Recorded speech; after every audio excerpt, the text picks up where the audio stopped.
Hey, iMovie Dave here. Today I'm going to do a review on our recently purchased 2012 Hyundai Elantra GLS with the preferred equipment package. This video will not contain any technical information, nor will it contain comparisons between the Elantra and the other compact cars in the segment. However, it will contain my honest opinion, likes and dislikes. So, let's get started.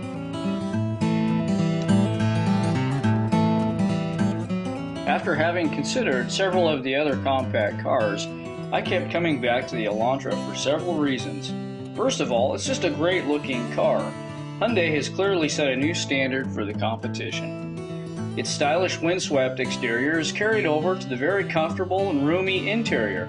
This car looks as good on the inside as it does the outside. Secondly, it's a great value. It's a solidly built car, fit and finish is good, gets decent fuel mileage, handles well, and is fun to drive. Lots of features for the money. Lastly, Hyundai has a great warranty, 5 years, 60,000 miles, and a 10-year, 100,000 mile powertrain warranty. I have a short list of dislikes, but a very long list of likes about this car. Let's start with my likes.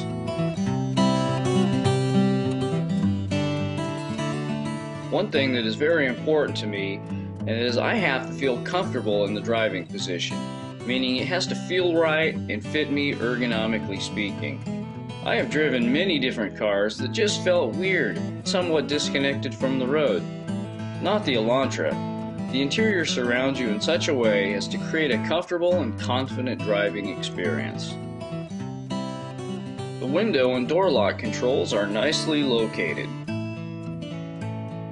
The economy, dash light dimmer, and the traction control buttons are located on the left dash panel. When pushed, the economy button basically short shifts the transmission and seems to govern down the engine in an effort to save fuel. So far, I haven't been able to determine that it makes much difference in economy. The audio system includes a single optical drive, AM, FM, and XM radio, and has a voice control integrated Bluetooth. The large illuminated display is a little distracting at night but can be turned off with a touch of the display button. The sound quality from the 4-speaker system is good and slightly better than I had expected. It also has built-in iPod and USB flash drive connectivity and has an auxiliary power supply for your cell phone charger.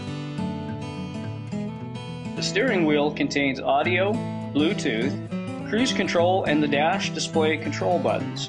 The audio controls are cool, but I find I prefer to use the dash controls.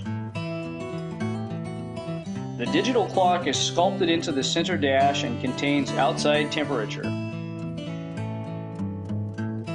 The analog tachometer and speedometer are large, well-lit gauges with nice-sized numbers, easy to see at a glance. The two center drink holders are okay, but the rear one is almost unusable when the armrest is extended. The door panel drink holders are at such an angle that they are only good for a water bottle or something with a lid to prevent spilling. Nice deep center storage compartment with sliding armrest.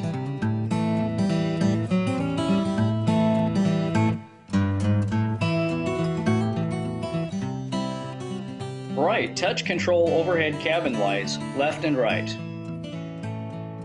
Large glove box opens smoothly, plenty of storage.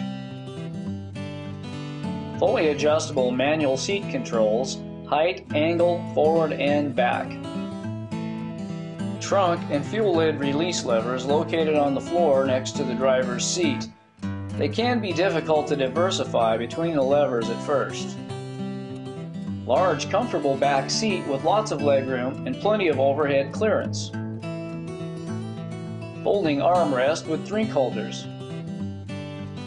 Surprisingly large trunk space, well lit for loading and removing cargo at night. Hyundai's 1.8-liter, 148 horsepower engine with 6-speed automatic transmission runs smooth and quiet. There's really not much to dislike about the Elantra, but here's my short list. Moderately large blind spot makes it a little sketchy changing lanes sometimes. However, the large side mirror provides good rear and side visibility.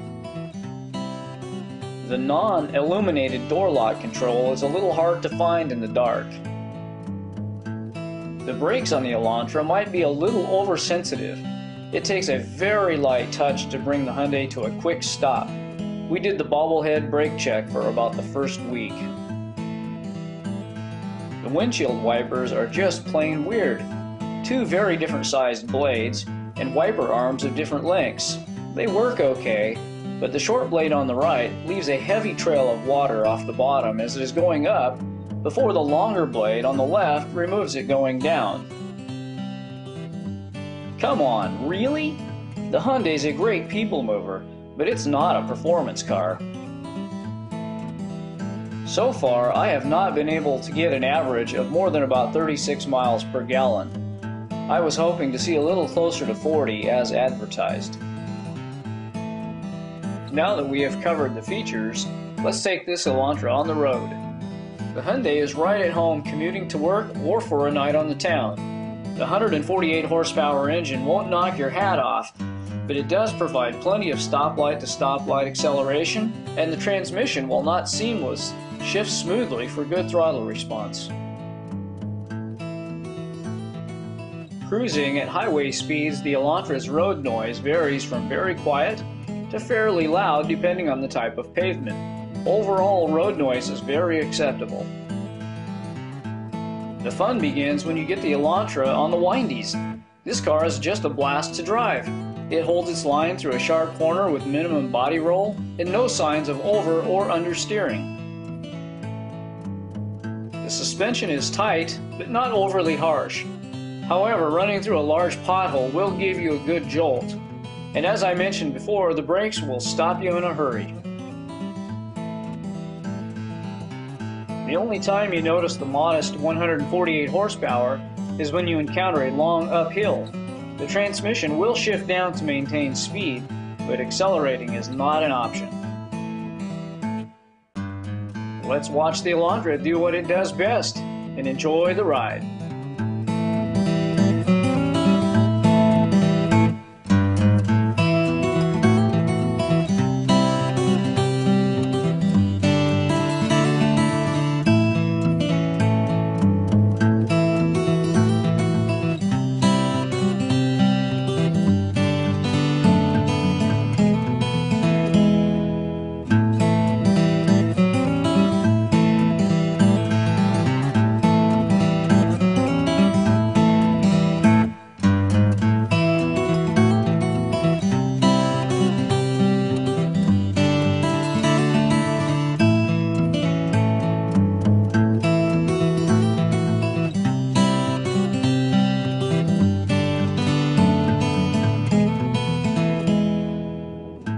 Thank you for watching the video on the Hyundai Elantra. I hope you found it helpful. And remember, drive safely out there. The life you saved just might be mine. Ciao.